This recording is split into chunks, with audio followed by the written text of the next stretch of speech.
तो hello friends, आज की इस वीडियो में बात करने वाले हैं सेमीकंडक्टर मेमोरी जो इलेक्ट्रिकल इंजीनियरिंग का चैप्टर 8 है।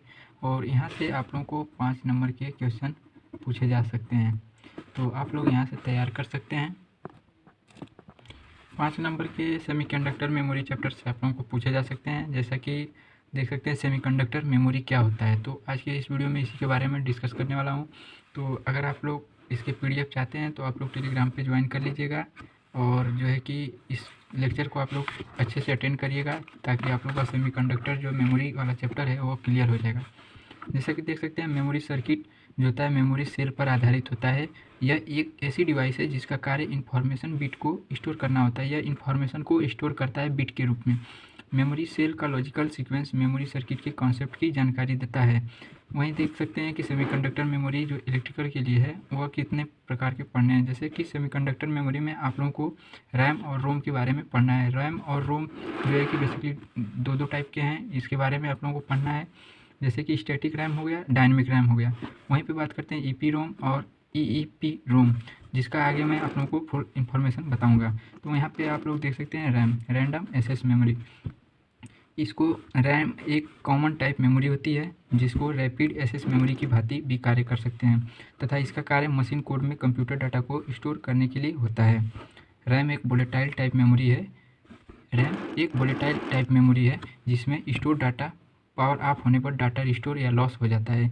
इसमें रिस्टोर की गई डाटा को जब पावर सप्लाई कट होती है तो डाटा जो है लॉस हो जाती है, यानी कि मिट जाती है। इसे टेम्पररी स्टोरेज भी कहा जाता है।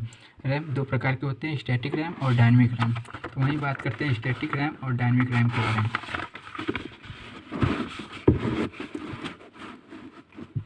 जैसा कि आप लोग यहाँ देख सकते हैं स्टैटिक रैम को SRAM से भी प्रदर्शित करते हैं। जैसा कि यहाँ पे आप लोग देख सकते हैं, स्टैटिक रैम में डाटा लंबे समय तक स्टोर रहता है जब तक पावर सप्लाई दी जाती है, यानी कि जब भी पावर सप्लाई कट होगी डाटा आपकी लॉस हो जाएगी। इसमें जब पावर सप्लाई दी जाती है तो रिफ्रेश करने की आवश्यकता नहीं होती है। पावर सप्लाई जब तक रहेगी आप लोगों को रिफ्रेश करने की आवश्यकता नहीं रहेगी। इसकी संरचना जटिल होती है तथा यह महंगा भी होता है। SRAM एक फास्टर मेमोरी है तथा इसमें सर्किट को रिफ्रेश करने की आवश्यकता नहीं होती है। वही बात करें, इसका उपयोग फ्लिप फ्लॉप में होता है जो डाटा को स्टोर करता है। डायनेमिक रैम क्या होता है इसके बारे में भी आप लोग देख लीजिए। डायनेमिक रैम में लगातार पावर सप्लाई देने के बावजूद भी सर्किट को रिफ्रेश करने की आवश्यकता होती है। इसकी संरचना सरल होती है तथा यह एक धीमी या स्लो डिवाइस है।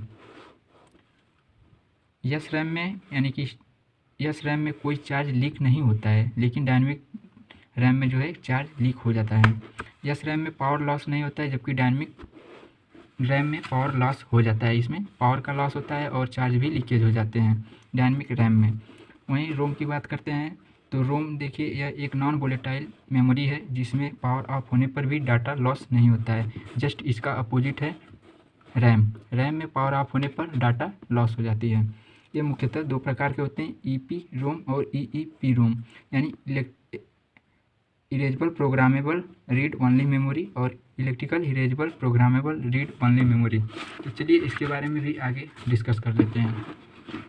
यहाँ पे आप लोग देख सकते हैं erasable programmable read only memory जो EPROM हम लोग बेसिकली शॉर्ट फॉर्म में बोलते हैं। EPROM एक प्रोग्रामेबल मेमोरी है जो पावर ऑन या ऑफ होने पर भी डाटा को बरकरार रखती है।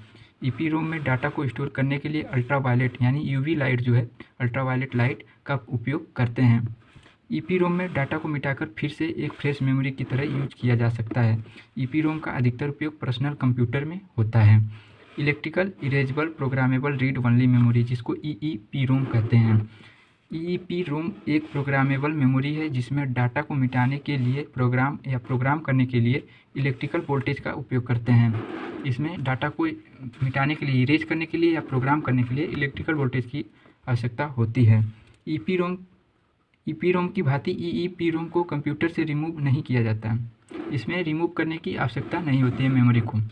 EEPROM एक विशेष प्रकार का फ्लैश मेमोरी है जिसका उपयोग पर्सनल कंप्यूटर में किया जाता है डाटा को इरेज तथा प्रोग्राम करने के लिए। EEPROM कम से कम 1 लाख से ज़्यादा टाइम डाटा को इरेज कर सकता है और एक फ्लैश मेमोरी की तरह वर्क कर सकता है। चलिए इन दोनों के बारे में कुछ बेसिकली डिफरेंस देख लेते हैं जो कॉमनली पूछे जाते हैं।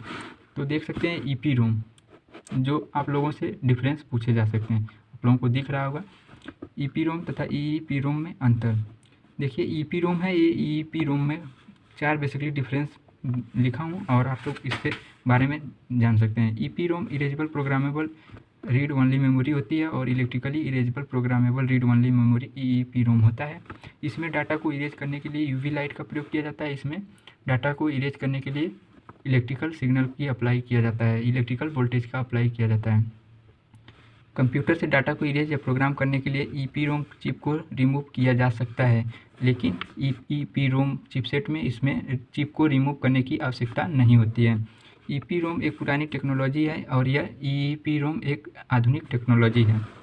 चलिए बात करते हैं स्टैटिक रैम और डायनेमिक रैम में कुछ अंतर, तो इसके बारे में भी बात कर लेते हैं। देखिए यहाँ पे है कंपैरिजन किस बेस पे करते हैं रैम और रोम में, स्टैटिक रैम और डायनेमिक रैम में।